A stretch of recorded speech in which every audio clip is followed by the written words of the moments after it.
Mayong adlaw sa akon mga kasimanwang Victoriasanon. Iyari kita karon sa Hacienda Tizon, diri sa Barangay 11, Victoria City, Negros Occidental.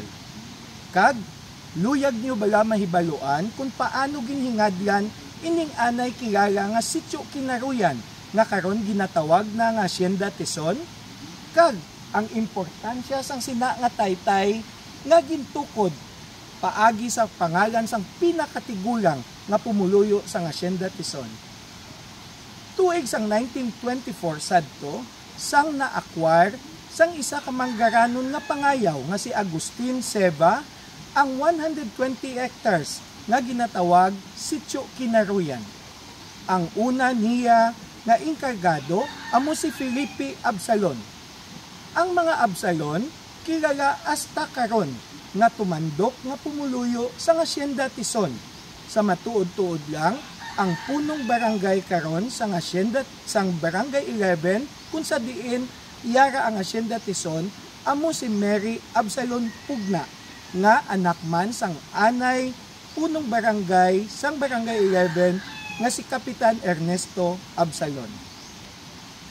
Tuig sang 1924 sang tungod nga ang Sitio Kinaruyan natung-an sang isa ka suba nga ginatawag Kinaruyan River. Didto kag si enkargado Felipe Absalon nagdesider sa pagtukod sang isa ka taytay para nga mangin mahapos sa mga pumuluyo sa Hacienda Tizon ang pagtabok-tabok sa sulod sang ila hacienda. Kag ini nga taytay sa akon lupod amo ini ang aton ginapatihan nga kung sa diin gintukod ang nahauna nga taytay sadtong 1924. Kag ini nga taytay ginhingadlan ni Felipe Absalon bilang Tizon Bridge sa pagpasidungog sa pinakatigulang nga pumuluyo sang sining Sitio Kinaruyan nga amo si Felix Tizon. Tuig sang 1930 na-acquire naman ni Manuel Valencia Co ining 120 hektaryas nga Hacienda Tizon.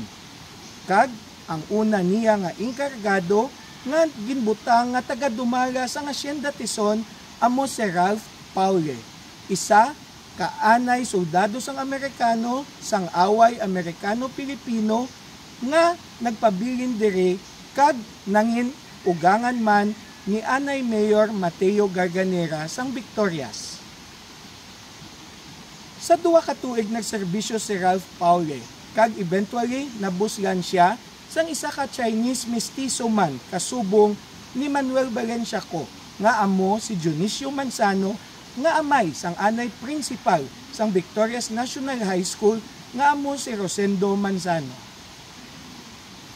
Tuig sang 1949 sang nangin inkargado naman ni Manuel Valencia Co ang akon lolo amay sang akon amay nga amo si Jose Acuña kag siya kag ang iya panimalay nagpuyo mismo diri sa Hacienda Tizon.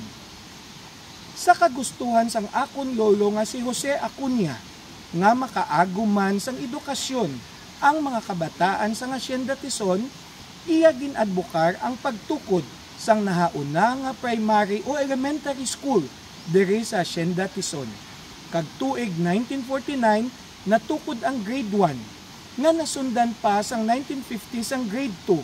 Sang 1951 sang grade 3 hasta sang 1952 sang grade 4. Kag hasta nga nagtaliwan ang akong lolo sa tuig 1952 nagpadayon na sa pag-uswag ang eskwelahan diri sa Tizon nga karon kilala na naton nga Valencia Co Elementary School. Para sa ihibalo sang mga Victoriasanon, ini si Konsehal Dino Acuña ang paryente sang masa.